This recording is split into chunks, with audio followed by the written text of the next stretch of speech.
Hi friends, welcome back to study classes. So my dear friends, आज के session में आपके साथ डिस्कस करेंगे MPPSC assistant professor commerce examination के प्रीवियस ईयर के सवाल। यूनिट आज का हमारा बिजनेस स्टैटिस्टिक्स का है जी। तो यहाँ पे बहुत सारे सवाल आपके साथ डिस्कस होंगे और स्टार्ट करने से पहले प्लीज इस वीडियो को लाइक कर दीजिए क्योंकि आगे आप सवालों में खो जाएंगे। आइए फटाफट से आज के सेशन को शुरू करते हैं। एंड माय डियर फ्रेंड्स, अगर आप प्रिपेयर कर रहे हैं यूजीसी नेट जेआरएफ कॉमर्स या मैनेजमेंट के लिए, असिस्टेंट प्रोफेसर कॉमर्स एग्जाम्स के लिए या फिर पीजीटी कॉमर्स एग्जाम्स के लिए, तो एवर स्टडी क्लासेस के पास मल्टीपल कोर्सेज हैं इन सभी एग्जाम्स के लिए। इन सब की डिटेल आपको हमारी ऐप या फिर वेबसाइट पे मिल जाएगी। तो कोई क्वेरी है, आप हमें रीच आउट भी कर सकते हैं। नीचे आपको नंबर देखने को भी मिल रहा है। चलिए, तो यहाँ पे हमारे पास सवाल है, which of the following is the first step in data processing. तो डाटा प्रोसेसिंग में सबसे पहला स्टेप क्या रहता है? Data presentation, data storage, data collection या फिर डाटा इंटरप्रिटेशन। तो जनाब, सबसे पहले तो डाटा आपको इकट्ठा करना पड़ेगा, कलेक्ट करना पड़ेगा, उसके बाद ही सब कुछ होगा। सो पहला step is going to be option number C, data collection. Carl Pearson's coefficient of correlation is used only when। Carl Pearson जो coefficient of correlation है, आप कब इस्तेमाल करते हो? Variables are categorical, relationship is non linear, relationship is linear, data is qualitative. देखो जी, Karl Pearson coefficient of correlation जो है, ये हमें लीनियर कोरिलेशन के बारे में बताता है। तो यहाँ पे बेसिकली आपको ये बताया जाता है कि कितनी टेंडेंसी है कि आपके जो आपको डिफरेंट एक्स और वाई के वैल्यूज दे रखे हैं, उससे आपका एक सीधा लाइन बन जाएगा। तो लाइन बनाने की कितनी टेंडेंसी है, वही आपका यहाँ पे कोफिशिएंट ऑफ कोरिलेशन बेसिकली रहता है। तो रिलेशनशिप यहाँ पे लीनियर आपका होना चाहिए, तभी आप ये अप्लाई कर पाओगे। So correct answer is going to be option number C. चलिए, तो यहाँ पे हमारे पास सवाल है, what is the probability of getting 5 heads when 6 coins are tossed. तो यहाँ पे आपने 6 कॉइन को टॉस किया और 5 हेड आ जाएं, ऐसी प्रोबेबिलिटी आपको निकालनी है। तो जनाब, यहाँ पे ये बायनोमियल डिस्ट्रीब्यूशन का इस्तेमाल आप कर सकते हैं, उससे आपका आंसर निकल जाएगा।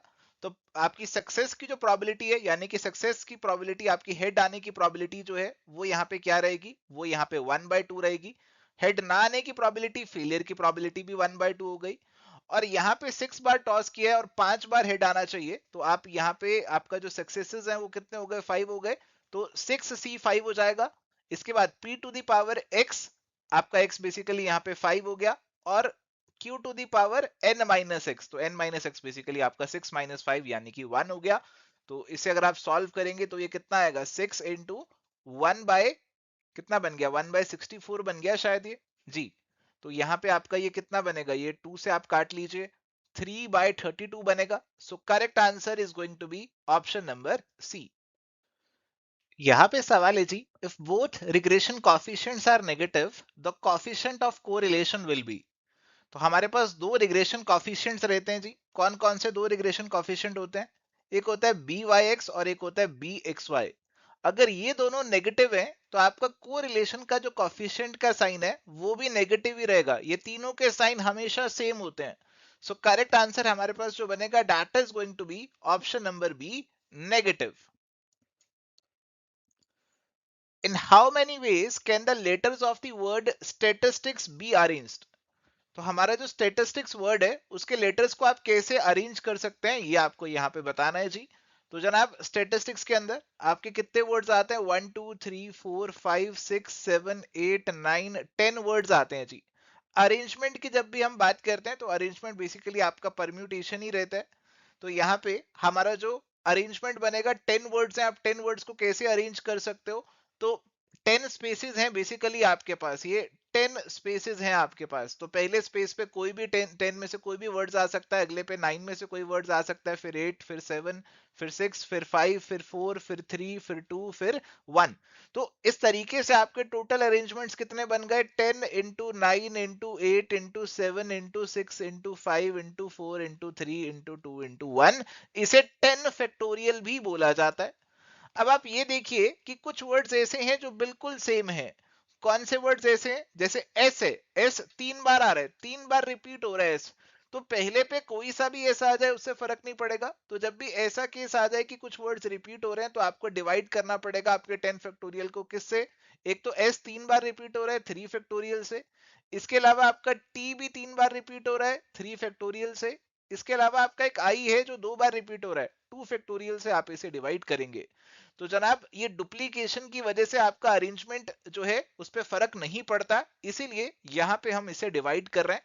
तो आप यहाँ पे अगर इसे डिवाइड करेंगे तो कितना होगा? 3 फैक्टोरियल आपका 3 इंटू टू होगा, तो ये भी आपका 3 इंटू टू। तो इसे आपको बेसिकली यहाँ पे सॉल्व करना पड़ेगा, तो आपका आंसर जो है वो यहाँ पे निकल कर आएगा। तो सॉल्व करना थोड़ा सा चैलेंजिंग जरूर हो सकता है, तो अगर आप इसे सॉल्व करेंगे तो करेक्ट आंसर आपका जो निकल कर आएगा ऑप्शन नंबर डी का निकल कर आएगा। मल्टीप्लाई करेंगे आपका आंसर आराम से निकल कर आ जाएगा। When the population is infinite, which method should be used? अगर आपकी पॉपुलेशन की कोई सीमा नहीं है, बहुत बड़ी पॉपुलेशन है, तो यार हर एक यूनिट को तो स्टडी नहीं कर पाओगे, सेंसस मेथड तो फॉलो नहीं कर पाओगे, सेंसस में तो सभी यूनिट्स को कवर करते हैं। तो बेहतर है कि आप पॉपुलेशन में से एक सैंपल पिकअप कर लें और उसको स्टडी कर लें। So correct answer is going to be option number B.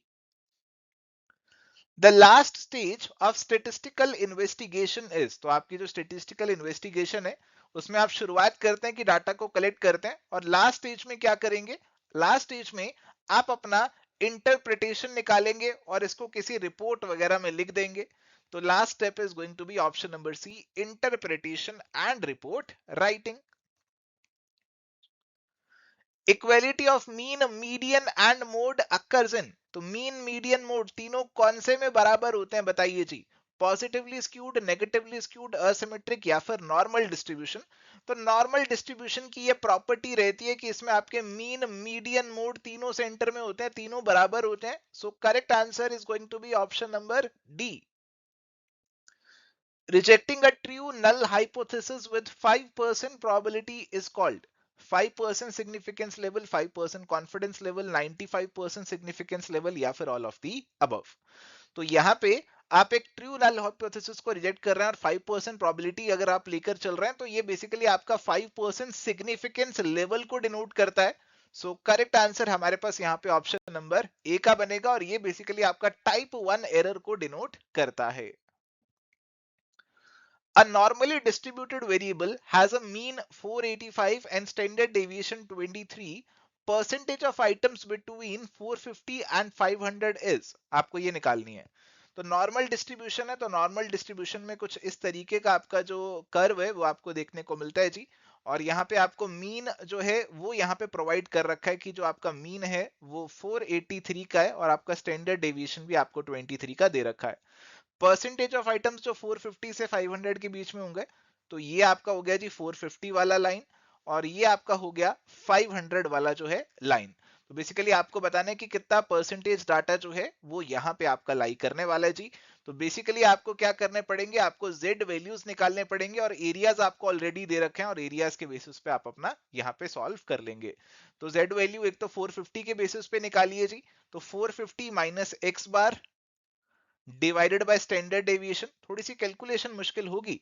और दूसरा जेड वैल्यू 500 के बेसिस पे निकालिए, 500 माइनस 485 डिवाइडेड बाय 23। तो ये दोनों जेड वैल्यूज आपको निकालने हैं जी। तो अगर आप इनको निकालेंगे तो ये जेड वैल्यू आपका आएगा -0.52, और ये जेड वैल्यू जो है ये आपका 0.65 आएगा।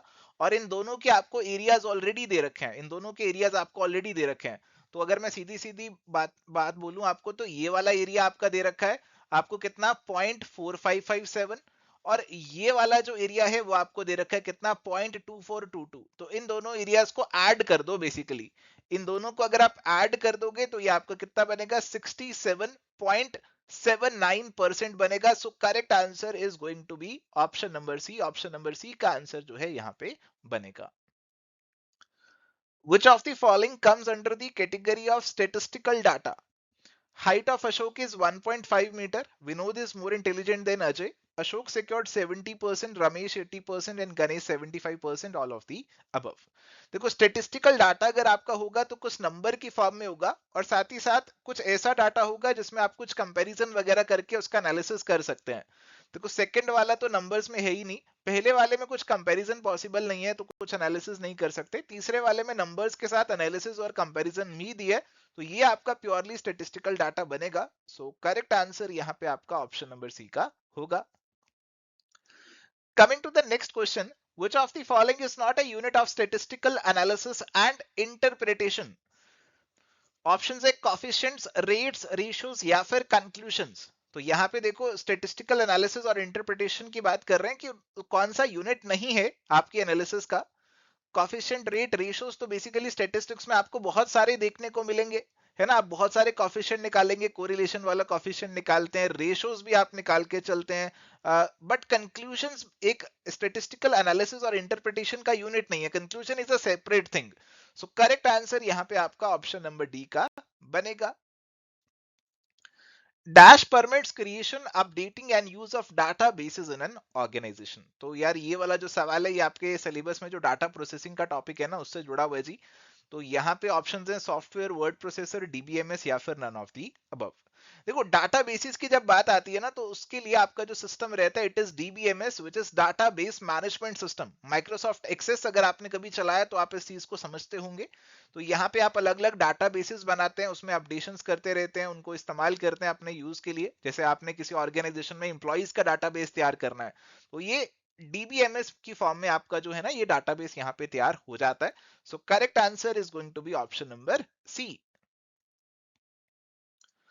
What does ETL stand for in data processing? Data processing में ETL का फुल फॉर्म क्या है ये आपसे पूछ रहे हैं जी। तो डाटा प्रोसेसिंग में ETL का मतलब होता है एक्सट्रैक्ट, ट्रांसफॉर्म और लोड।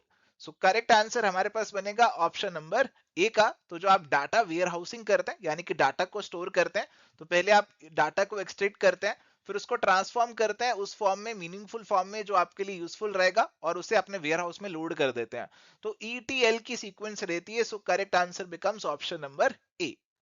चलिए अगला सवाल है, random sample method is the best method of sampling because. देखो रेंडम सैंपल मेथड को बेस्ट इसीलिए बोला जाता है क्योंकि यहाँ पे सभी आइटम्स को सभी आइटम्स का बराबर बराबर चांस होता है कि किसी को भी आप सेलेक्ट कर सकते हो, रेंडमली कोई भी आपका सेलेक्ट हो सकता है।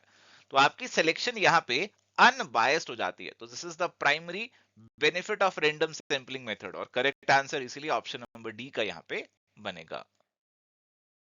चलो अगला सवाल है, whose statement is the following? Stratified random sampling balances the uncertainty of random sampling against the bias of deliberate selection.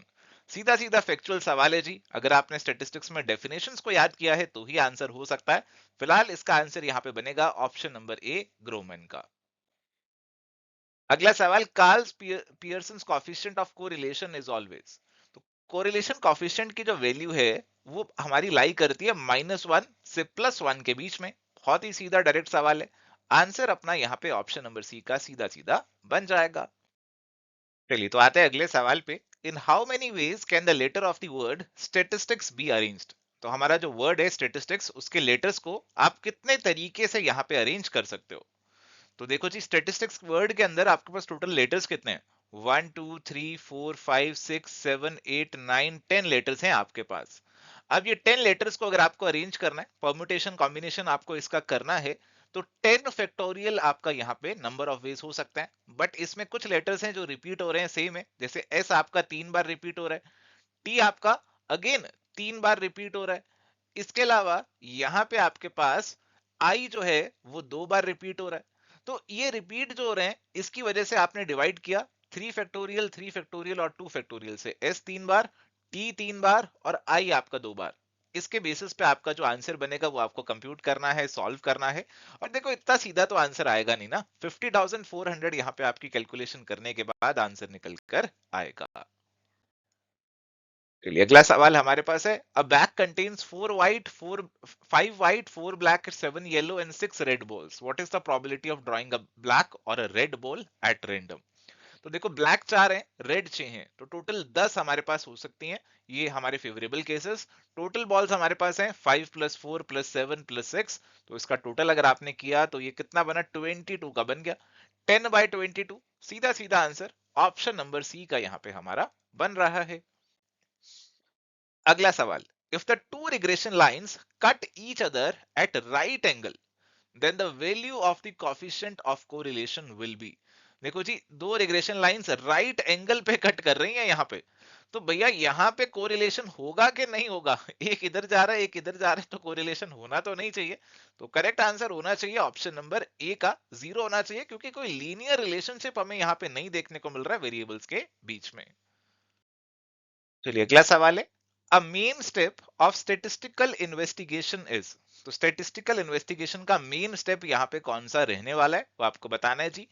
तो देखो जी, इन्वेस्टिगेशन के लिए सबसे ज्यादा जरूरी जो मेन स्टेप होने वाला है वो है collection of the data. Data को कलेक्ट करोगे तभी तो इन्वेस्टिगेशन करोगे, और इसीलिए करेक्ट आंसर यहाँ पे हमारे पास ऑप्शन नंबर ए का बनेगा।